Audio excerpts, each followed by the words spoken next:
Like Sudhindra said, we need to kick off the discussion. So the best way to do it is for Catarina to give us a small presentation on some of her early results. She has interviewed many stakeholders in education. She will tell you herself.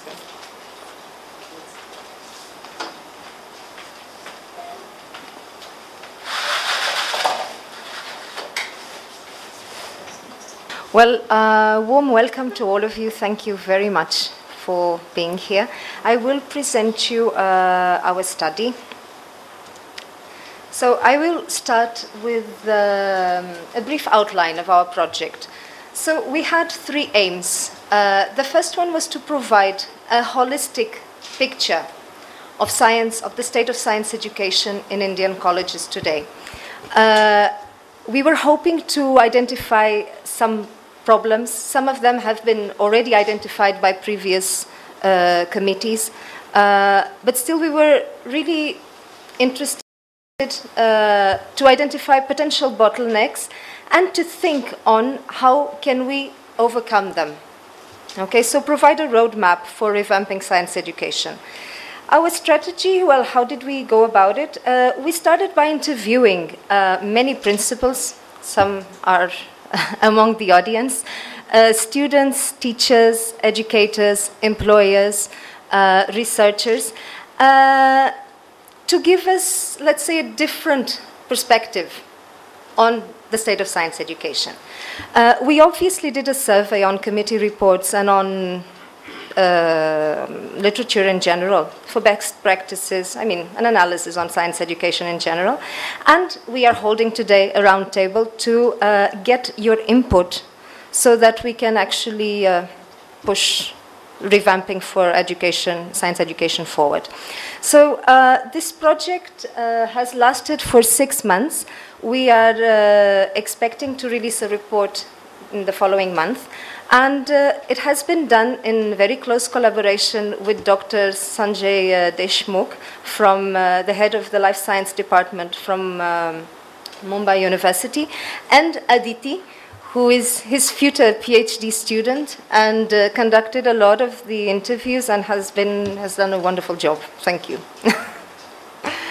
All right, so just to give you an overview of the institutions we visited, a total of 21 colleges and 4 universities. We did focus a lot in Maharashtra. We were interested in analyzing the differences between rural colleges and urban colleges. Okay, so we visited 3 districts. I do not dare to pronounce the names because I might miss it, and I will spare you. So, apart from Maharashtra, we visited some institutions in Chennai. Why Chennai? Well, Chennai, in 1978, Tamil Nadu awarded academic autonomy to 12 colleges. So this means that today we have nearly 25 years of experience with academic autonomy, which provides a very university is a huge structure, many affiliated colleges, and it is known to have been resisting academic autonomy and accreditation. So we were interested in looking, let's say, 2 extremes. Okay? Now, before we head on to science education, I would like to just make a brief overview on where Indian science stands today. So if you look at the first pie chart, you will see the percentage, the world percentage of gross expenditure in research and development. Okay? So India is actually investing 4 times less than China and nearly 15 times less than the US. Now, if you look at the world's percentage of publications, India is publishing 2 times less than China, and, sorry, I have to look at the numbers, 7 times less than the US. Now, when we go to patents, and the triadic patents, just to inform you, are patents that are filed both in the US, Japan, and the European Union, well, we see that India is clearly lagging behind, okay? It's actually filing 210 times less patents than in the US, okay? Now, when we look at the balance of trade of high technology, we see that India is importing nearly 70% more of what is exporting. We have to be a little bit careful when we look at these figures, because the fact that we are importing technology doesn't necessarily mean that we have to export. We can use that import to develop other sectors, and we will get some revenue that doesn't necessarily have to come from high technology exports. But the point why this is here is that India is relying a lot on imports on high technology, and that is not sustainable on the long term. So, well, what do we need to do? Well, clearly, India is lagging behind, and we need definitely to develop R&D. How do we do that? Well, we can go, there are two ways. We have to invest in infrastructure, and we have to invest in people. And where is the people coming from? Well, from basic and life sciences and from engineering. Okay, so what you will see in that table over there is the annual growth. So of the number of students graduating with BE and BSc. And what you see very clearly is that there is a high increase in the number of engineering students, but a decline in the number of basic science students. Now, we know that for R&D we need both. So we definitely need to look at science education more carefully. Now, what are the critical barriers in science education? Well, we have poor quality of teaching, the inadequacy of infrastructure and facilities, as well as the inadequacy of funding. We have the problem of low employability and limited career options, lack of inspired leadership, not only at an institutional level, but also at a national level. We really don't have a champion in education to push the cause forward. We have a problem of isolation of subjects. As you all know, our subjects are highly compartmentalized, and a lot of the cutting-edge research that is happening today is happening on the interfaces. So we need to explore the interfaces better. Finally, I would like to say, and as Mr. Kulkarni said before, we have a severe dissociation between what is taught in our colleges and the real problems that Indian society faces today. So if we look a little bit more closer to teaching, well, we see that we do have poor quality in teachers' training programs. Many teachers are teaching using outdated methodologies and pedagogies, and very little use ICT for science education.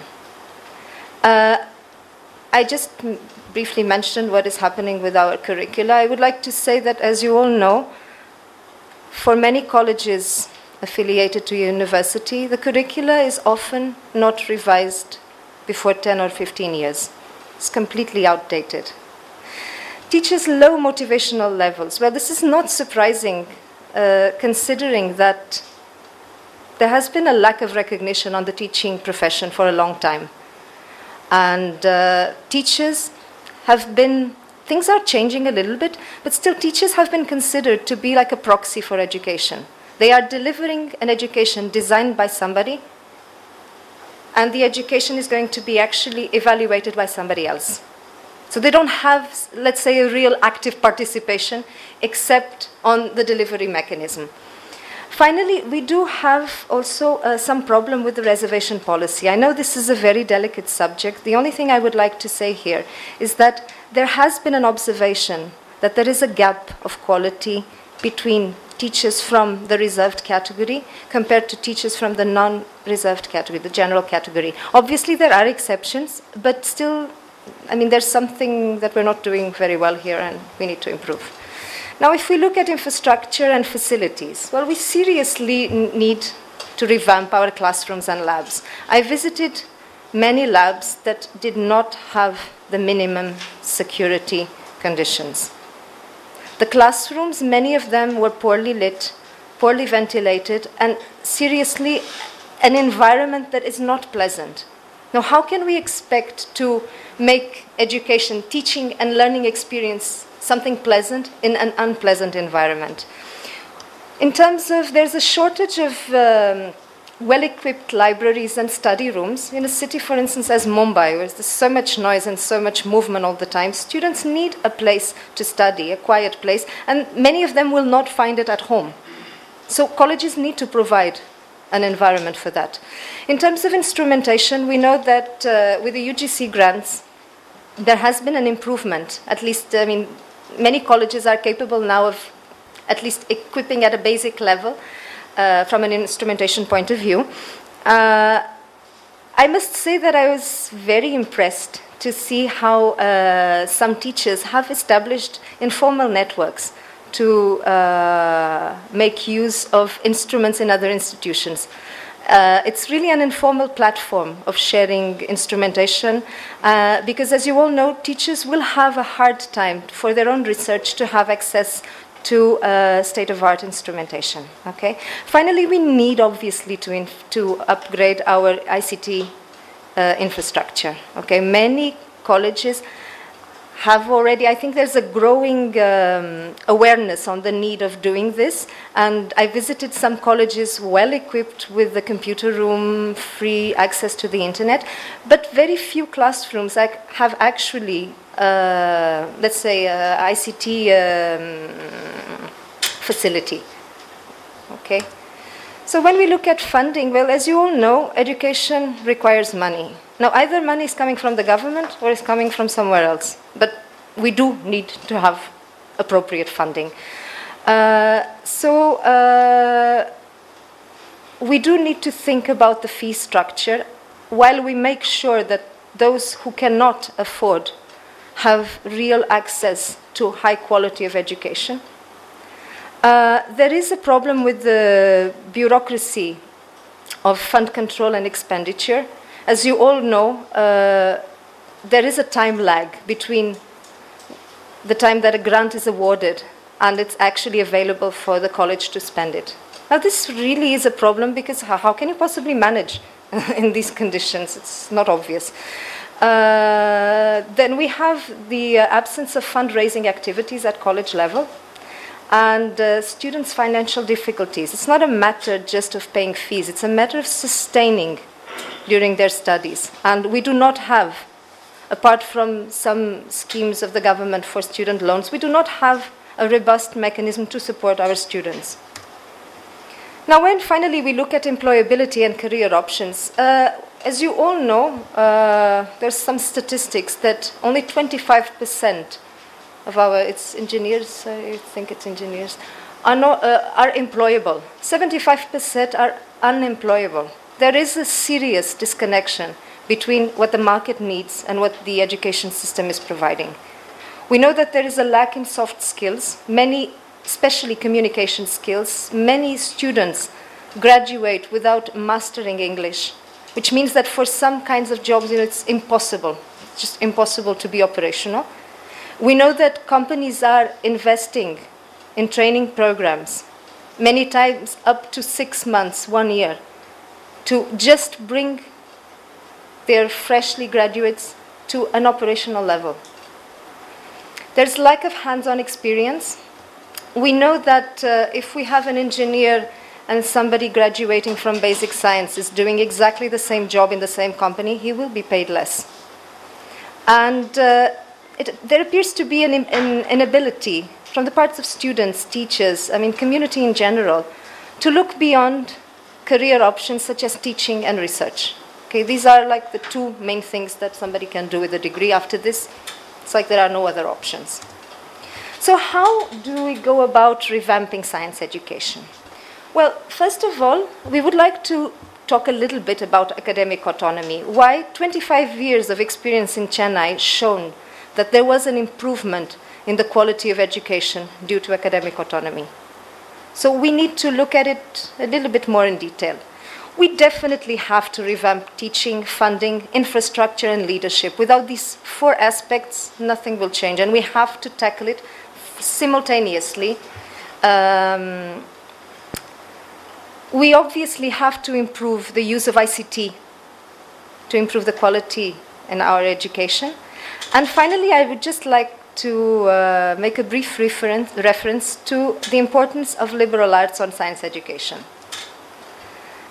Now, when we talk of academic autonomy, we basically talk of 60 years of talk on autonomy equaling to only 1.2% of academically autonomous colleges. Now, there's something wrong here.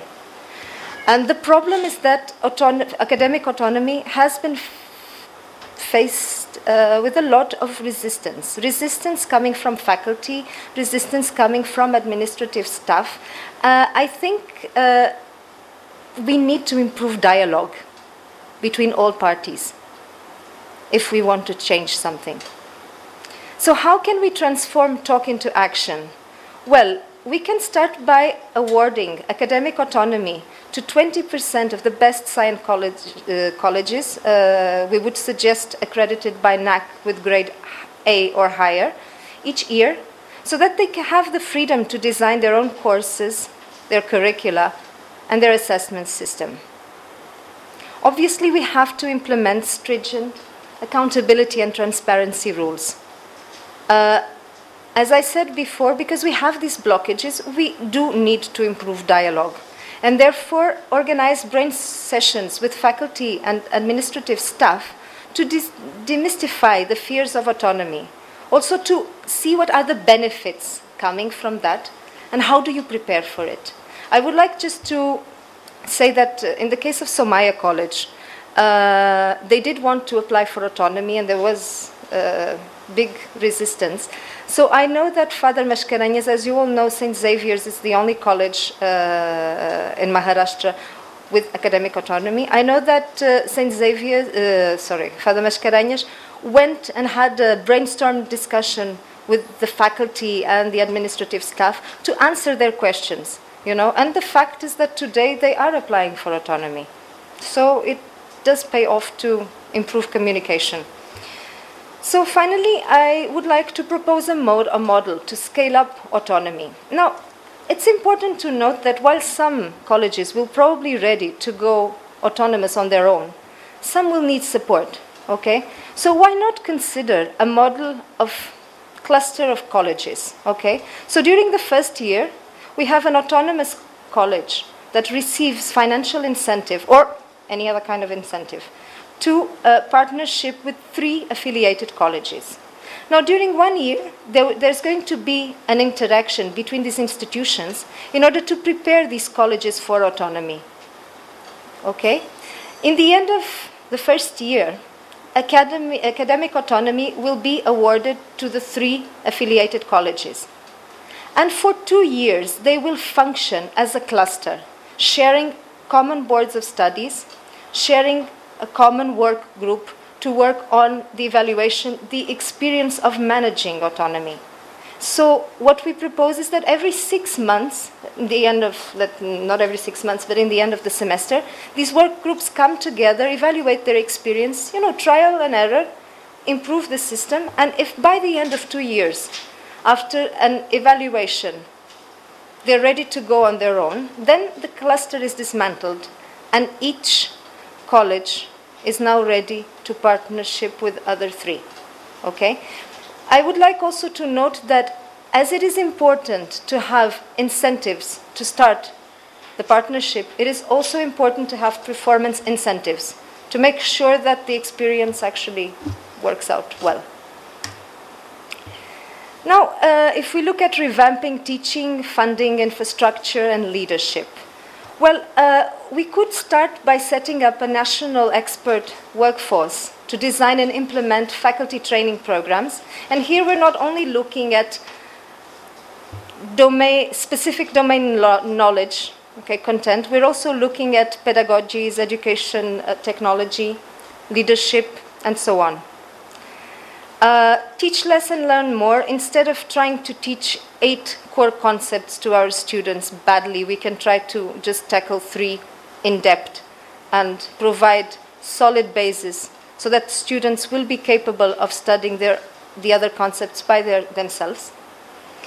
We need to improve the amount of laboratorial practical classes, you know, so that students, education is not just highly theoretical, but also becomes very practical, okay? We need to improve the dialogue between colleges and private and government sector businesses and utilities.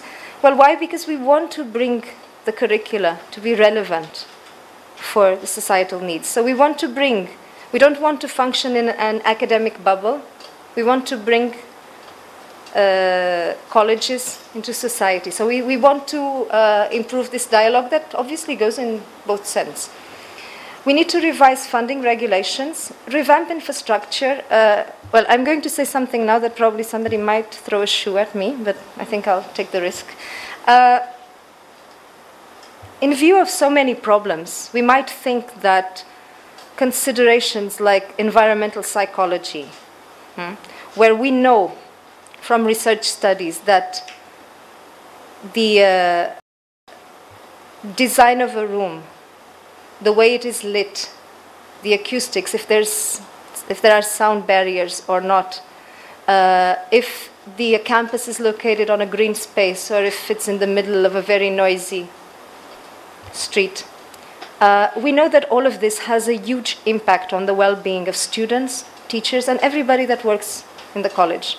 Now, this might seem as a second-hand preoccupation when we think of, God, so many important things that we need to tackle, but it is something really important that should not be left out in the design of future campuses, but also when we are upgrading our infrastructure. Finally, I would like to say that nothing can happen without strong and visionary leadership. So if we want to revamp science education, we need to have strong leaders. And strong leaders, not just in principles. A teacher is a leader too in his own classroom. And leadership, I mean, some have it naturally. Leadership is something that can be taught. So therefore, we would like to suggest human resources and leadership training programs for faculty and for administrative staff. Now, just briefly, an overlook on the role of ICT in science education. We know that ICT can provide a very important platform for teaching and learning, okay, through simulations, animations, information management systems, and so on.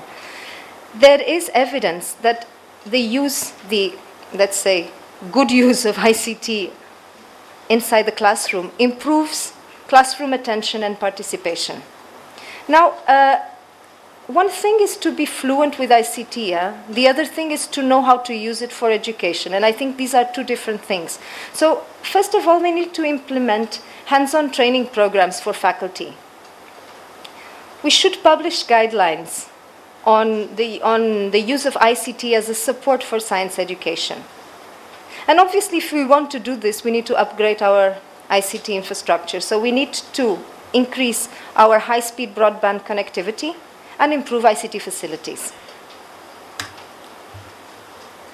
So finally, I just would like to present a little bit our views on the importance of liberal arts on science education.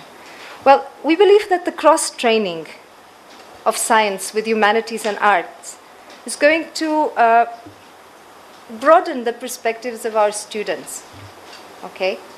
It will definitely bring a very useful contribution to the development of communication skills, to the development of analytical and critical thinking skills, to develop the capacity to deal with ambiguity and elaborate educated opinions and defend them. And it's going to be definitely a radical departure from rote learning. So I would just like to finalize by quoting Dr. Thomas Seck, the Nobel Prize laureate in chemistry, who himself studied science in a liberal arts environment and really defends that it does make better scientists. And here, when we talk about this, I would also like to say that when we think of science education, we should not just think of training future scientists. We're also training future citizens that probably will work on non-related science jobs to have an active participation in the nation's debates, scientific, political, you name it. Okay, so according to Dr. Seck, intelligence, creativity, and hard work can take a student far. but they constitute an even more powerful combination when channeled, guided, and motivated by excellent teachers in an environment supportive for learning. So I think this is what we all should aim for. So this is just my final slide. So the report is coming out. Just to tell you, the picture you all have in the draft there was taken in January. We had a function in a slum in Santa Cruz with Sir Harold Croto and 500 students from different colleges. And what you see is actually 2 children from a nomadic tribe showing him the structure of DNA.